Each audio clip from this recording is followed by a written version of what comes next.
আসসালামু আলাইকুম রহমতুল্লাহ। আমি আপনাদের জন্য দুইটা ভিডিও তৈরি করছি, যে দুটা অলরেডি ইউটিউবে আছে। সেটা হচ্ছে যে প্রবলেমগুলো আছে সেই প্রবলেমগুলো কিভাবে আপনারা সমাধান করবেন। এই জন্য দুইটা ভিডিও আপনি আমার ইউটিউবে পাবেন, একটা হচ্ছে প্রবলেম সলভ 1 আর একটা প্রবলেম সলভ 2।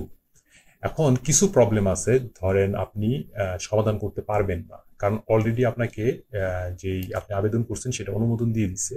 অনুমোদন দেওয়া মানে আপনার কিন্তু সবকিছুর কার্যক্রম শেষ, আর কোনো কাজ নাই, কোনো ধাপ নাই, আপনাকে এখন পিডিএফটা ডাউনলোড করতে হবে। তো সেই ক্ষেত্রে আপনার কি প্রবলেম হইতে পারে? তো খেয়াল করেন, এই যে একটা ভাই আমাকে এটা দিল, তার প্রোফাইলটা দিল। সে বলতেছে তার সব ডকুমেন্ট সে অ্যাপোস্টাইলের ভিতর যখন যাচ্ছে দেখাচ্ছে, তার সার্টিফিকেটগুলো দেখাচ্ছে। ঠিক আছে? এই হইতেছে তার একটা অ্যাটাস্টেশন করা এসএসসির ডকুমেন্টগুলো নিচে দেওয়া আছে, আর এখানে অ্যাপোস্টাইলের যে পিডিএফটা সেটা দেওয়া আছে। কিন্তু সে যখন এইচএসসিতে যাচ্ছে, সেখানে দেখতেছে যে এটা কিন্তু তার কোনো কিছু দেওয়া নাই। তার যেই এইচএসসির যেই একটা সার্টিফিকেট এবং মার্কশিটটা আছে সেটা কিন্তু এখানে দেওয়া নাই।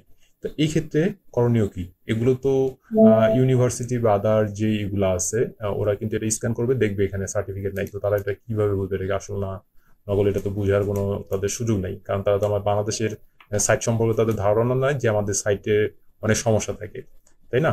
তো সেই ক্ষেত্রে এখন এই ভাইটা কি করতেছে, নতুন আবেদন করতে চাইতেছে, তাছাড়া কোনো তার কাছে উপায় নেই। তো এই ক্ষেত্রে এই প্রবলেমটা যাতে আপনার না হয়, তার কিন্তু 400 টাকা এখানে লস যদি তারা আপডেট না করে। কিন্তু এটা আপডেট না করার পসিবিলিটি বেশি। এর কারণটা কি? এর কারণ কিন্তু আপনাদের যখন শুরুতে অ্যাপ্লাই করবেন তখনই কিন্তু আপনাদের সমাধানটা আপনাদের হাতেই থাকে। মানে সমাধানটা কিরকম, চলুন আমরা দেখি। আমরা যখন আবেদন করতে যাই, তো এই ভাইয়ের কি সমস্যা হয়েছিল সেটা আমি পাশাপাশি বলে দিব। এখানে দেখেন, যখন আমি পাবলিকটা দিলাম, পাবলিকের এখানে পাবলিক না, সরি, সেটা ছিল এইচএসসি।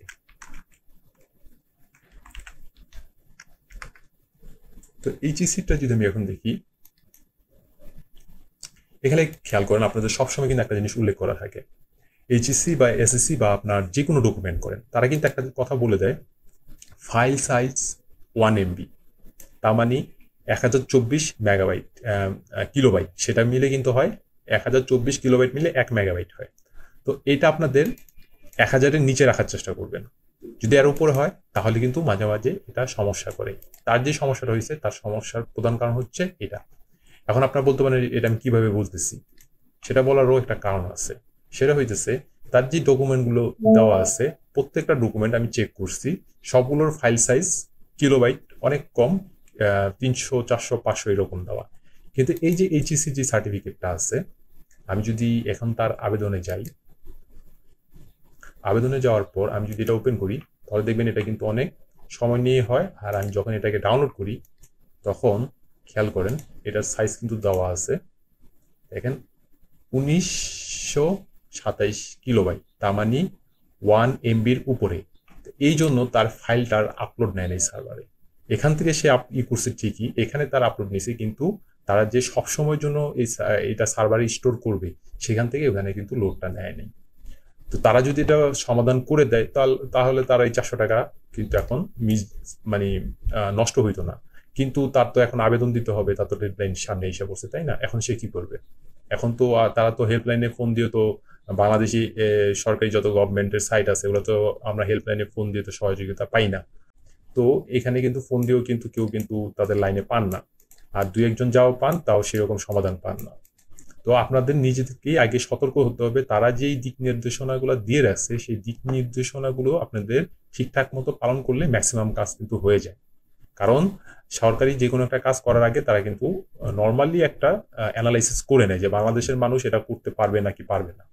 তো আপনার এই ভাইটা দোকান থেকে করছিল, দোকানের মানুষ ঠিকঠাক মতো সব করে না। তারা তাদের, আপনি টাকা দিচ্ছেন, তারা আপনার কাজ যতটুকু পারছে করে দিয়ে দিচ্ছে। তো এই জন্য চেষ্টা করবেন এক্সপার্ট দিয়ে করানোর জন্য, আর বুঝে শুনে করার জন্য। তো আমি সব ভিডিওতে বলে থাকি যে আমার কাছে যদি আপনারা আসেন, আমি সামান্য কিছু চার্জ নিয়ে আপনাদের অ্যাপ্লাই করে দিই।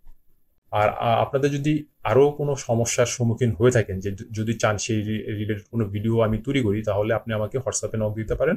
আমার হোয়াটসঅ্যাপের ইনফরমেশন ডেসক্রিপশনে দেওয়া থাকে, তো আপনারা সেখান থেকে আমার হোয়াটসঅ্যাপের ইনফরমেশনটা কালেক্ট করে নেবেন। তো আজকের ভিডিওটা এই পর্যন্তই। আসসালামু আলাইকুম রহমতুল্লাহ।